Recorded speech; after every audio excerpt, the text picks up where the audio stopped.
అందరికీ నమస్కారం. ఈ మధ్య అసెంబ్లీ సమావేశాల వల్ల, ఆ తర్వాత నా ఢిల్లీ పర్యటనల వల్ల కొంచెం నా నియోజకవర్గం నుండి నేను మాట్లాడటం చాలా గ్యాప్ వచ్చింది. ఇప్పుడు ప్రస్తుతం బాగా సెన్సేషనల్ అయింది కూడా. మరి గతంలో నేను ఎన్నోసార్లు చెప్పా, ఆ సునీల్ కుమార్ అండ్ గ్యాంగ్ నన్ను ఎంత దారుణంగా హింసించారు అన్నది. వేగం అయితే బాగా పుంజుకుంది. ఆ కేసు దర్యాప్తులో వేగం రెగ్యులర్గా అందరూ ఆ టీవీల్లో చూస్తున్నారు. మరి గత వారం ఆయన్ని, విజయపాల్ గారిని బెయిల్ ఇవ్వటం కుదరదు అని తిరస్కరించిన తర్వాత మరి ఆయన్ని మరుసటి రోజు రాత్రి 9 గంటలకి అరెస్ట్ చేయటం, ఇదంతా కూడా తదనంతర చర్యలన్నీ కూడా చూసాం. మరి ప్రభావతి గారని చెప్పి ఆ రిపోర్ట్లు, మరి వీళ్ళు సునీల్ కుమార్ ప్రోద్బలం మీద రిపోర్ట్లన్నీ తారుమారు తక్కిడిమారు చేసిన డాక్టర్ ప్రభావతి గారు, రిటైర్డ్ ప్రొఫెసర్ డాక్టర్ ప్రభావతి, మరి ఆవిడ కూడా యాంటిసిపేటరీ బెయిల్ కావాలి నాకు, నేను చెప్పినవన్నీ అబద్ధాలు అని ఆవిడ కూడా ఒక అఫిడవిట్ వేశారు. మా లాయర్లు తీసుకున్నారు. మా లాయర్ కూడా అందులో ఇంప్లీట్ పిటిషన్ వేయటం జరుగుతుంది.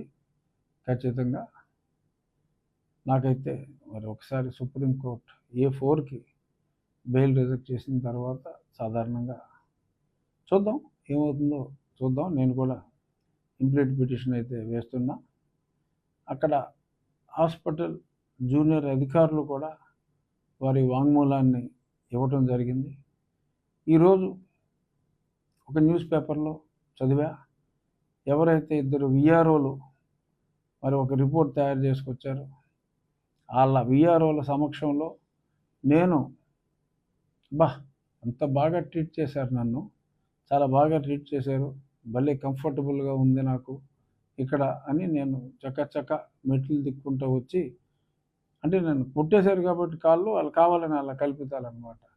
ఆ కింద ఫ్లోర్లోకి వచ్చి నేను నా ఫోన్, ఇదిగోండి సార్ నా ఫోన్ తీసుకోండి, నేను చాలా తప్పు చేశానండి జగన్మోహన్ రెడ్డి గారి విషయంలో, చాలా బాధపడుతున్నానండి అని నేను వాళ్ళకి విన్నవించినట్టుగా, ఇద్దరు విఆర్ఓలు అక్కడ ఉన్నట్టుగా ఈ దగులుబాజీ గారు ఒక లెటర్ తయారు చేసి తీసుకొచ్చి, ఇంతకుముందు ఒకసారి చెప్పాను నేను, అయినా మళ్ళీ చెప్పాల్సి వస్తుంది. అప్పుడు మరి దిలీప్ కుమార్ అనే ఒక డిఎస్పీ వచ్చి సంతకం పెట్టమంటే, ఇదంతా ట్రాష్ అని నేను సంతకం పెడితే, వచ్చి అబద్ధం, అసలు నా గదిలోంచి నేను బయటికే వెళ్ళలేదని సంతకం పెడితే బెదిరించాడు.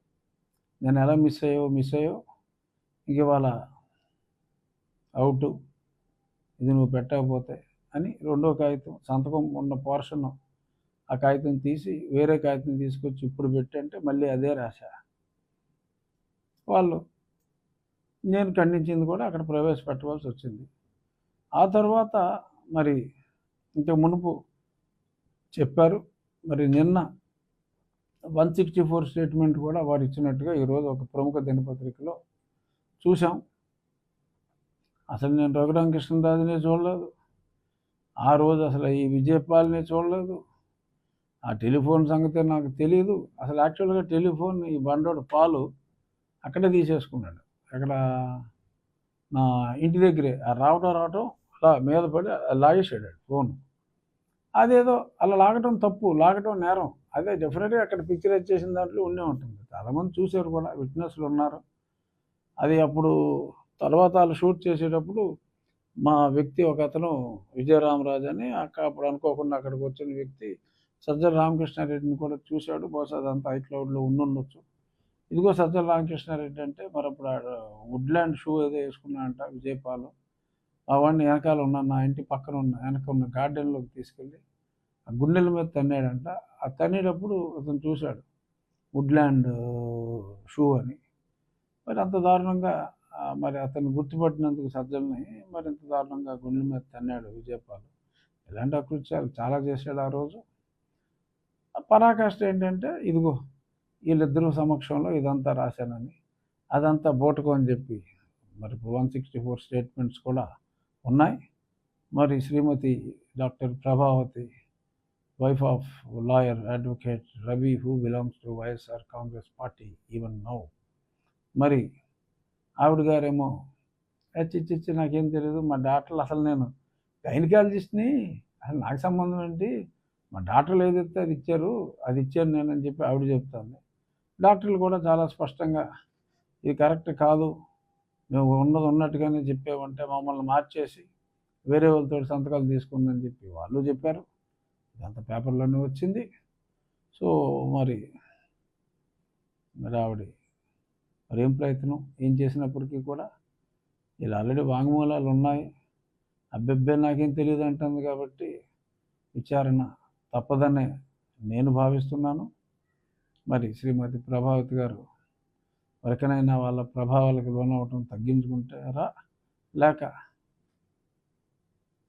ఆవిడకి కూడా మెమరీ లాస్ వస్తుందా తెలియదు. మరి భగవంతుడు వీరిద్దరికీ మెమరీ లాస్ లేకుండా ఫుల్ మెమరీ ఇవ్వాలి అని చెప్పి మనస్ఫూర్తిగా కోరుకుంటున్నా. ఇక మిగిలినోడు ఇంకా ఉన్నారు, బట్ మెయిన్ ఇప్పుడు పివి సునీల్ కుమార్, సునీల్ నాయక్ అని ఒకరు ఎక్కడికి వెళ్ళిపోయాడు, మళ్ళీ పిలుస్తారు అతను కూడా.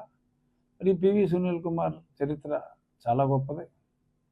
మరి ఎంతోమందిని అంబేద్కర్ ఇండియా మిషన్ అని చెప్పి పెట్టి మరి వాళ్ళతోటి ఒక డ్యూటీలో ఉన్న ఆఫీసర్గా, సర్వీస్లో ఉన్న ఆఫీసర్గా చేయకూడని పనులన్నీ కూడా మరి అతను చేశాడు. మరి అతను క్రిస్టియన్ అని చెప్పి అందరికీ తెలిసిందే. ఓపెన్గా కూడా ఆయన స్టేట్మెంట్ ఇచ్చాడు ప్రకాష్ రాజ్ గారి స్టైల్లో. ఇది నువ్వు నాకు నచ్చేలో ప్రకాష్ రాజ్ స్టైల్లో, బ్రిటిష్ వాడా మాకు పూజలు చేసుకోవడానికి ఒక చర్చ్ ఇచ్చావు, చదువుకుంటానికి బడిచ్చావు అని చెప్పి చాలా ఓపెన్గా కన్ఫెస్ చేశాడు. మరి అతనేమో సర్టిఫికేట్ చూస్తే SC certificate by is a practising Christian. లేటెస్ట్గా సుప్రీంకోర్టు జడ్జిమెంట్ కూడా మనం చూసాం. సరే, నేను మెయిన్ కేసే ఫాలో అప్ చేస్తా, ఎందుకంటే ఇప్పుడైనా నేను ఒక ఉపసభాపతిగా నాకు అవకాశం ఇచ్చారు చంద్రబాబు నాయుడు గారు, ఎన్డీఏ. సో కాబట్టి నేను వేరే వ్యవహారాల్లోకి వెళ్ళను, కేవలం నా నియోజకవర్గం ప్లస్ ఇది నా వ్యక్తిగత కేసు, నన్ను చంపాలని చూసిన కేసు కాబట్టి ఈ కేసు గురించి వివరణ ఇవ్వాల్సిన బాధ్యత కూడా నా మీద ఉంది. కాబట్టి నా అభిమానులందరూ నా నుంచి నిజాలు ఎక్స్పెక్ట్ చేస్తారు. కాబట్టి ఇప్పుడున్న పరిణామాలని నేను కొంచెం స్పష్టంగా తెలియజేయటం కోసం చెప్పాల్సి వస్తుంది. మరి ఇక్కడ పివి సునీల్ కుమార్ అప్పుడే 12వ తారీఖే సునీల్ కుమార్ సీతారామాంజనేయులు అప్పుడు law officer and same Vijay Paul along with Raghuram Reddy, they had a meeting on the 12th evening. Records అన్నీ ఉంటాయి, అప్పుడు ఎవరెవరు కలిసారు సునీల్ కుమార్ రూమ్లో ఎంట్రీలు అన్నీ ఉంటాయి, చూసుకోవచ్చు. మరి వాళ్ళందరూ కుట్ర చేసి మరి 14వ తారీఖు అక్కడ చూపెట్టింది 10 గంటలకి, కానీ 7 గంటలకే బయలుదేరిపోయారు. మళ్ళీ దానికి ముందే ఆ ట్యాక్సీలు బుక్ చేసుకుని ఉండాలి కదా, ఆ ఇన్నోవాలు మరి ముందే బుక్ చేసుకున్నారు. ఇలాగా మరి ఎంతో పకడ్బందీగా ప్లాన్ చేసి, అంటే వాళ్ళ ఉద్దేశం ఏంటి, మళ్ళీ ఈయనే ఉంటాడు ఇంకో 10 ఏళ్ళలో 15 ఏళ్ళలో, ఈయన ఏం చేస్తాడు, ఇవాళ కాకపోతే రేపు చచ్చి రకమయ్యాడు, ఈయన చంపేసిన తర్వాత ఇంకా కేసులే ఉంటాయని. ఇక్కడ గమనించవలసిన విషయం, ఒక డాక్టర్ని, కార్డియాలజిస్ట్ని రెడీగా ఉంచమని చెప్పి, ఒక ఎమర్జెన్సీ వచ్చే అవకాశం ఉంది, కార్డియాలజిస్ట్ రెడీగా ఉండాలని చెప్పారు. గతంలో కూడా నేను చెప్పా ఇదే సంగతి. ఇప్పుడు తేలాల్సింది, ఆ కార్డియాలజిస్ట్ని రెడీగా ఉంచాలని వివేక్ యాదవ్ అనే ఐఏఎస్ ఆఫీసర్ ఇంటర్నల్ నోట్స్ చూడాలి, ఎన్ని గంటలకు చెప్పాడు. 14వ తారీఖు నేను ఇక్కడికి తీసుకురాబడ్డ తర్వాత ఇచ్చారా, తొందరపడి ఒక కోయిల ముందే కూసింది అని ఒక అద్భుతమైన పాట ఉంది దేవులపల్లి కృష్ణశాస్త్రి గారిది, ఇది మల్లెల వేళ అని, ఇది వెన్నెల మాసం అని. అలాగే ఏదైనా 13వ తారీఖే పొరపాటున వివేక్ యాదవ్ లెటర్ రాశాడా, అవన్నీ కూడా చూస్తారు. పరిశీలిస్తారు.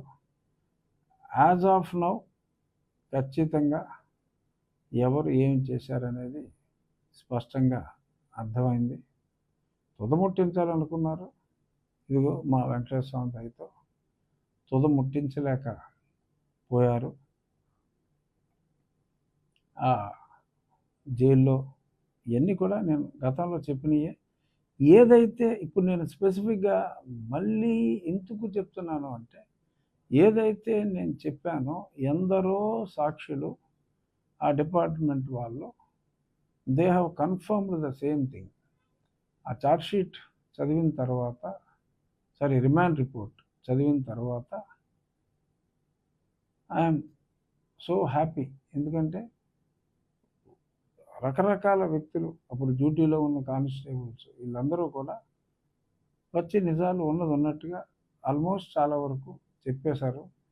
ఈ మతిమరుపు వచ్చిందని చెప్పుకునే వాళ్ళు తప్ప మరి ఇటువంటివి చాలా జరిగినాయి. ఇక గతంలో మరి సునీల్ కుమార్తో చెంచాగిరి చేసి చాలా దందాలు చేసిన తులసి అనే ఒక వ్యక్తి మరి ఇప్పుడు గుడివాడలో మరి హవా అంతా అతనే నడిపిస్తున్నా అంట. మరి ఎమ్మెల్యే గారు కూడా వెనిగల రాము గారు నాకు మంచి స్నేహితులు.